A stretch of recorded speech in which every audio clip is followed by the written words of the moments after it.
Hello दोस्तों, स्वागत है आप सभी का।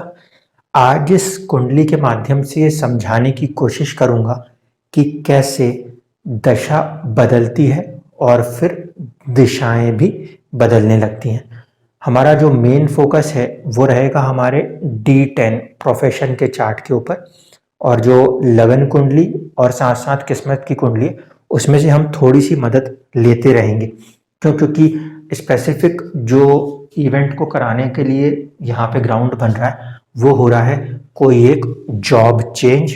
इस कारण से हम D10 पे ज़्यादा प्राथमिकता देंगे और लगन कुंडली और किस्मत की कुंडली क्या कहती है एट द सेम टाइम इसको भी समझने की कोशिश करेंगे।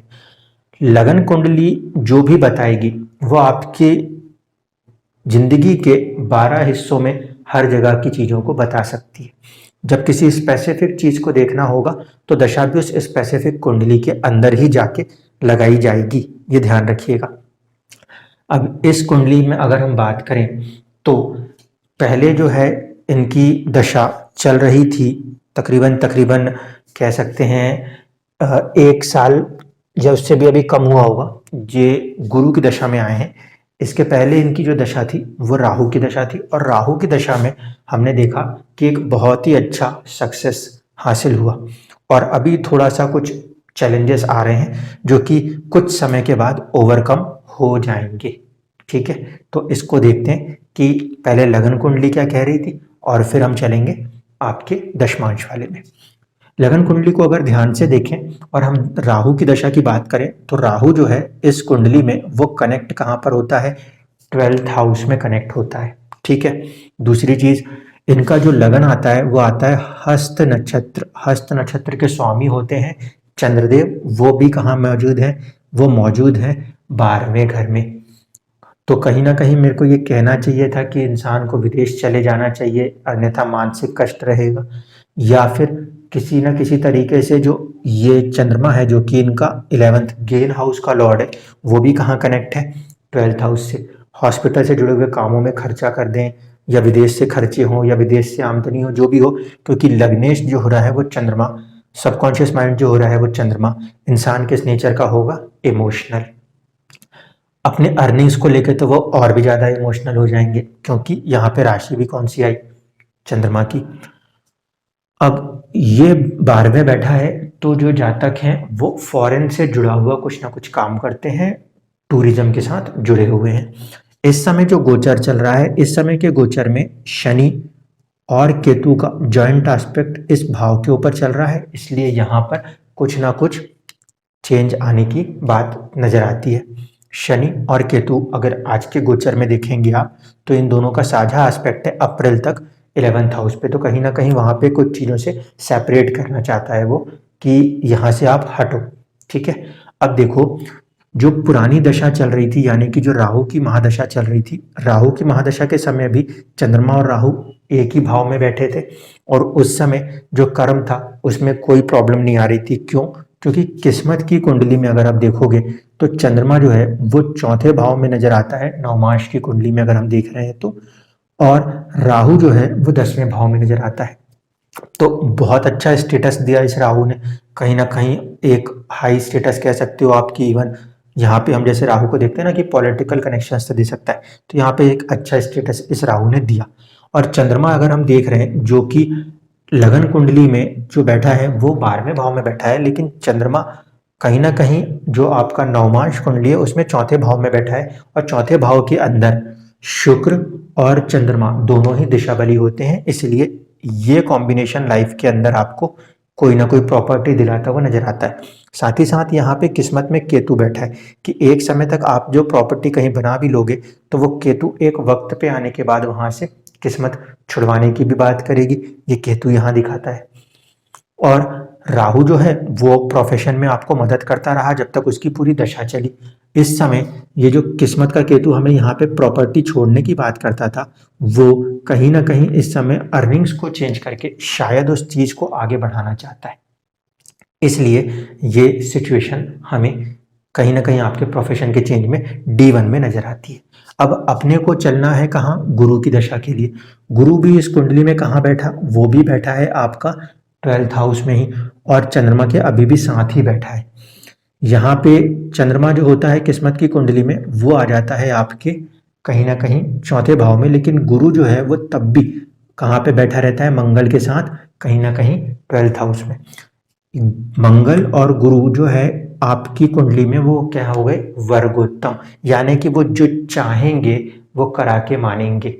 इस कंडीशन को हम किसी भी कंडीशन से रोक नहीं सकते, क्योंकि ग्रह जब अपने पे कुछ देने या लेने आता है तो फिर वो ले और लेके ही जाता है। बाकी की आपको लगता है कि हमने वो कोई उपाय देखे, क्योंकि हम कोई भगवान से बड़े नहीं हैं। जो चीज़ लिखी होती है उसको बदलने की क्षमता दुनिया में किसी के पास नहीं होती। ये पहली चीज़ हम मान के चल रहे हैं। हाँ, आप अपने कर्मों से उसको कुछ हद तक लाइफ को डेवलप करोगे अपने एफर्ट से, ना कि हमारे। तो ये चीज़ आपको ध्यान रखनी है। अब आइए कि हम इसको D10 में देख रहे हैं, नौकरी की कुंडली में देख रहे हैं, दशा ने सपोर्ट कैसे किया और दशा कहाँ कैसे शिफ्ट करने की कोशिश कर रही है, तो क्यों कर रही है। जो मैंने कहा कि हमारा हस्त नक्षत्र है तो हमारे लिए सोच का प्लेनेट है, वो है चंद्रमा, क्योंकि हम उससे अपना सबकॉन्शियस माइंड मानते हैं। देखिए कर्म की कुंडली में ये चंद्रमा जो है ये 9th हाउस से कनेक्ट थे, कहीं ना कहीं विदेश के साथ, टूरिज्म के साथ जुड़ना था।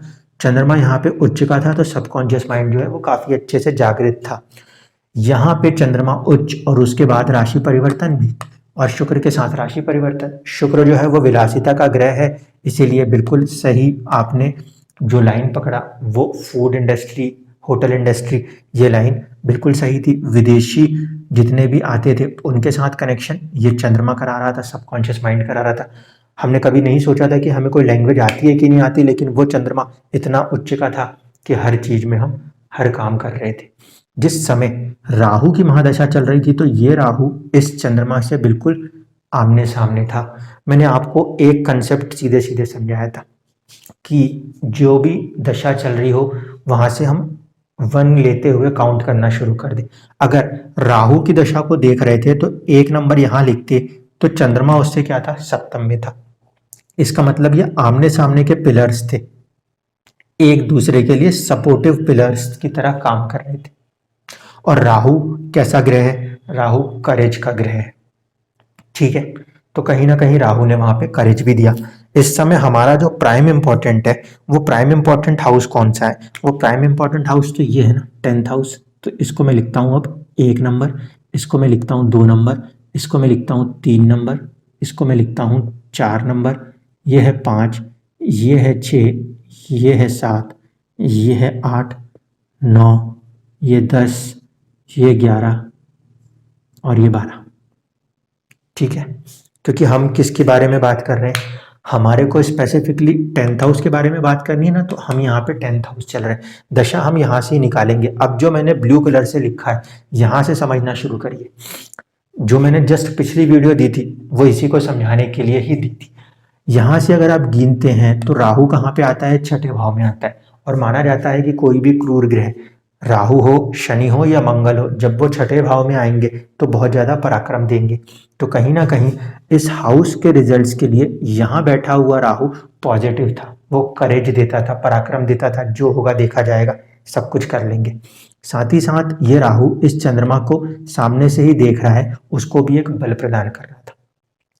तो कहीं ना कहीं आपका माइंड भी तैयार होता था और ये राहु का पराक्रम आपको आगे बढ़ने को देता था, क्योंकि राहु कनेक्ट किसके साथ था, मंगल के साथ। और मंगल जो है राहु की जिस राशि में बैठा है वो मंगल की, और मंगल जो है वो उच्च हो रहा है।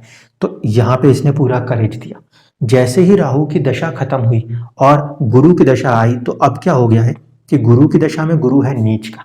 तो जब तक गुरु की महादशा में गुरु की अंतरदशा है तब तक ये चीज क्या हो रही है, परेशान हो रही है। क्यों, क्योंकि जिसकी दशा चल रही है वो कर्म वाली कुंडली में नीच का हुआ है, ना तो किस्मत में नीच का हुआ है, ना ही आपके लगन कुंडली में। वहां तो वो वर्गोत्तम है कि मैं बाहर 12th हाउस विदेश कनेक्ट करने की कोशिश पूरी करूंगा। 12th हाउस या तो मानसिक पीड़ा है, 12th हाउस या तो हॉस्पिटल है, 12th हाउस या तो विदेश है। आप विदेश से जुड़े हुए कामों को कर रहे थे, इसलिए मैं यहाँ पे ज्यादा प्राथमिकता विदेश को ही दे रहा हूँ। तो इसकी दशा में इसकी अंतरदशा ने क्या दे दिया, मानसिक पीड़ा दे दी, क्योंकि आप विदेश जाने को तैयार नहीं हो पाए अभी। साथ ही साथ ये जो है ये फॉर्मेशन अभी आपको वहां पे नहीं लेके जा रहा। उसका दूसरा कारण क्या है, अब देखिए इसी भाव को पहले इंपॉर्टेंस दे रहा हूँ। ये भाव की पहले इंपॉर्टेंस अगर देते हैं तो यहाँ से जहाँ पे ये दशा अभी चल रही है बैठ के, वो कहाँ पे आ गया, 8वें घर में आ गया। अब मैंने कहा था ना कि 6, 8 और 12 को बहुत इंपॉर्टेंस दी जाएगी, और 6, 8 और 12 हमेशा खराब नहीं है, हमेशा खराब नहीं है। देखिए राहु जब छठे में गया तो उसने अच्छा काम करके दिया। अब गुरु जो है वो 8वें में आया, तो गुरु 8वें में कोई उतना अच्छा काम नहीं कर पा रहा, ऊपर से वो है नीच का, तो उसी की महादशा में उसकी अंतरदशा कोई बहुत ज्यादा सपोर्टिव रोल नहीं कर रही। इवन दो कि चंद्रमा जो कि उच्च का बैठा है, यहाँ से देख लें या यहाँ से देख लें कि राशि परिवर्तन करता है, तो एक स्थिति ऐसी कहीं ना कहीं जनरेट जरूर होगी जब ये गुरु या तो सामने आ जाएगा, जैसे यहाँ पे आ रहा था तो सामने आ जाए, या फिर गुरु की ये दृष्टि में है लेकिन चंद्रमा कहीं ना कहीं इस 10th से तो 12th है, इसीलिए अभी आपका जो सबकॉन्शियस है वो आपको रोक रहा है। जब तक गुरु की महादशा में गुरु की अंतरदशा है तब तक तो मैं बिल्कुल कहूंगा कि वो आपको रोक रहा है। क्यों? क्योंकि इस भाव से भी ये ग्रह क्या कर रहा है, अपने आप को कमजोर कर रहा है। भाव से क्योंकि कमजोर कर रहा है तो वो अभी भाव की तरफ आगे बढ़ने नहीं दे पा रहा। जब गुरु में से गुरु खत्म हो जाए और गुरु में शनि आए तो उस कंडीशन में ये रिलेशन कैसा आएगा, यहां से ये रिलेशन क्या है, 5वां है, यहां से देखेंगे तो ये रिलेशन 5वां है। ऐसी परिस्थिति में कुछ ऐसी चीजें किस्मत से डेवलप कर दें जो कि कहीं ना कहीं आपको मूव करने के लिए एक ग्राउंड बना के दे दे। गुरु में शनि की दशा को हम देखेंगे तो पंचम होने के कारण पॉजिटिव है। गुरु में अगर आप चंद्रमा की दशा देखोगे तो पंचम होने के कारण पॉजिटिव है। गुरु में अगर केतु की भी दशा हम देखेंगे तो वो भी पॉजिटिव मानेंगे। गुरु के अंदर शुक्र की दशा मानेंगे तो भी पॉजिटिव मानेंगे। गुरु के अंदर मंगल की दशा थोड़ा संघर्ष लेकिन पॉजिटिव। गुरु में राहु की दशा ये भी लाभप्रद होगी लेकिन थोड़ी सी चुनौतियों के साथ। और गुरु में अगर कोई दशा परेशान कर सकती है तो वो होगी बुध की दशा। क्यों? क्योंकि गुरु में यही एक ऐसा है जो कि इससे षडाष्टक हो जाएगा 6-8। तो आपको अभी किसी भी कारण से परेशान होने की जरूरत नहीं है। प्रोफेशन के अंदर गुरु की महादशा में जब गुरु की अंतरदशा चल रही है तब तक आप थोड़ा सा अपने आप को कॉन्फिडेंट फील नहीं कर पा रहे क्योंकि वो यहाँ पे नीच का हो रहा है। लेकिन देखिए मानसिक कष्ट उसे देना है तो वो मानसिक कष्ट अभी दे रहा है। जब यहाँ से हटेगा तो गुरु और फिर शनि, किस्मत की कुंडली में देखिए यहाँ पे ये भले षडाष्टक दिख रहे हैं तो कहीं ना कहीं ये जो षडाष्टक बन रहे हैं किस्मत की कुंडली में, यहाँ की ये दशा कुछ ना कुछ तो एक नेगेटिव काम कर जाएगी किस्मत। तो कुछ ऐसा यहाँ पे प्रोफेशन के अंदर कर दे जो आपकी मूव कर दे। एक तरफ पे अगर कोई चीज नेगेटिव होती है तो दूसरी तरफ पे वो पॉजिटिव भी होने की पूरी सिचुएशन बनाती है। तो यहाँ पे हम इसीलिए इस वाले साइड को ज़्यादा प्रोमिनेंट ले रहे हैं, ना कि हेल्थ इश्यूज को। दूसरी बात यह कि गोचर में आने वाले वक्त में जो आपका शनि है, जिसे हम भृगुनंदी नाड़ी से अगर देखने की कोशिश करें तो कर्म कारक शनि जब जन्म के केतु से गुजरेगा तो कहीं ना कहीं वो ड्यूरेशन हमारे एक प्रोफेशन में चेंज को दर्शाएगी। तो आने वाली दशा में जब गुरु में ये शनि का जो अंतर आएगा उसमें ये वाला जो ट्रांसफॉर्मेशन यहाँ से हो रहा होगा वो यहाँ पे एक नई तकदीर को लिखने की तैयारी करेगा। क्यों? क्योंकि 4th हाउस का लॉर्ड होके गुरु दोनों ही तरफ से लगन कुंडली और किस्मत में विदेश में अपनी संपत्ति बनाना चाहता है। आप उसे वो बनाने से रोक रहे हो तो वो जो चीज को लेके रोक रहे हो वो उसको हटाएगा और फिर वो आगे मूव कराएगा।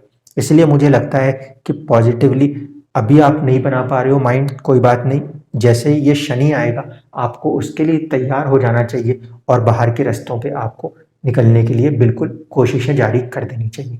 धन्यवाद।